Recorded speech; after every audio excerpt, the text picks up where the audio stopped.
This is Satya Pradyuman of Cirrus Research. The latest issue of our dividend strategy centers on this rotation, potentially between dividend yield and dividend growth.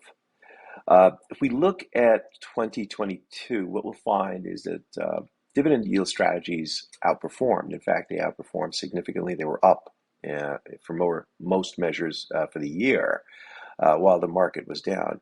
What was interesting, though, is that the dividend growth components of the market ended up giving up quite a bit of ground. In fact, to the right, this panel ends up showing the components for dividend growth. For instance, the actual measured dividend growth and the implied dividend growth by looking at low payouts. Both of those, this purple bar represents 2022 results. They were quite negative. They acted like the market as the market corrected. Notice that yield was slightly above zero. And so what we've observed correctly is that there was the shock and awe of the Fed. You were moving into a world where valuations mattered and growth stocks were really on their heels. And so this really did make for a world in which dividend yield strategies should matter. Going forward, though, what we're beginning to recognize is that in the fourth quarter of 2022, we started to see some rotations where dividend growth strategies, the blue bars, started to take shape. Our dividend growth strategy, in fact, started to outperform handily. And so this leads us to thinking of what do we do with 2023? Based on our sort of work, we can show a linkage between growth and value rotations.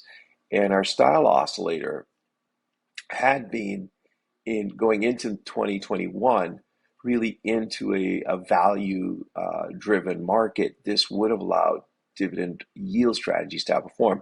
Notice the dividend growth strategies here underperforming as this model was signifying a value run.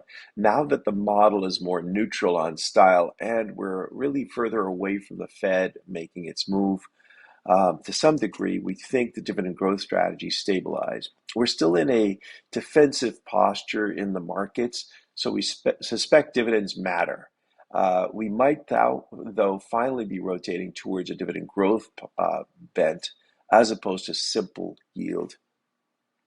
Looking globally, what we found was that the dividend strategies that we've run, some of the best results came from places like India, Canada, Japan.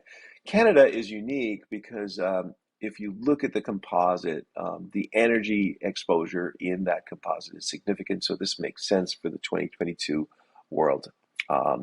Take a look at the report. I think you'll find very interesting. Some of the statistics and performance really for all of our blends around dividends are also included in there. Thank you.